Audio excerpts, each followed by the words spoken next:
വളരെ പ്രധാനപ്പെട്ട വാർത്ത. അസ്മ എന്ന യുവതിയാണ് മരിച്ചത്. മൃതദേഹം രഹസ്യമായി കബറടക്കാനുള്ള നീക്കം പോലീസ് തടഞ്ഞു. നവജാത ശിശു തീവ്രപരിചരണ വിഭാഗത്തിൽ ചികിത്സയിലാണ്. മലപ്പുറത്താണ് സംഭവം. മലപ്പുറത്ത് ചട്ടിപ്പറമ്പിൽ വീട്ടിലെ പ്രസവത്തെ തുടർന്ന് മരിച്ച യുവതിയുടെ മൃതദേഹം പെരുമ്പാവൂരിലെ വീട്ടിലെത്തിച്ച് രഹസ്യമായി കബറടക്കാനുള്ള നീക്കം പോലീസ് തടഞ്ഞു. മൃതദേഹം ഏറ്റെടുത്ത പോലീസ് താലൂക്ക് ആശുപത്രിയിലേക്ക് മാറ്റിയിട്ടുണ്ട്. കളമശ്ശേരി മെഡിക്കൽ കോളേജിലെ പോസ്റ്റ്മോർട്ടത്തിന് ശേഷം മൃതദേഹം ഇന്ന് പെരുമ്പാവൂർ സംസ്കരിക്കും. ഇവർ രണ്ടുപേരും ഉണ്ടല്ലോ, അക്യുപങ്ചർ ചികിത്സയ്ക്ക് ബിരുദം നേടിയവരാണ് എന്നാണ് പറയുന്നത്. ഈ സിറാജുദ്ദീനും അസ്മയും ഇവരൊരു യൂട്യൂബ് ചാനൽ നടത്തുന്നുണ്ട്. ആ യൂട്യൂബ് ചാനലൊക്കെ പോയി കണ്ട് വെറുതെ വഴിതെറ്റാൻ നിൽക്കണ്ട കേട്ടോ. മടവൂർ കാഫില എന്നാണ് ആ യൂട്യൂബ് ചാനലിന്റെ പേര്.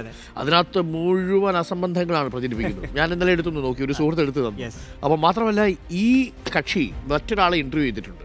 അയാളുടെ കുഞ്ഞും ഇതേപോലെ മരിച്ച വിവരം അതിനകത്ത് വെളിപ്പെടുത്തുകയൊക്കെ ചെയ്യുന്നുണ്ട്. എന്തായാലും കൂടുതൽ അന്വേഷണം ആവശ്യമാണ്, അല്ലേ?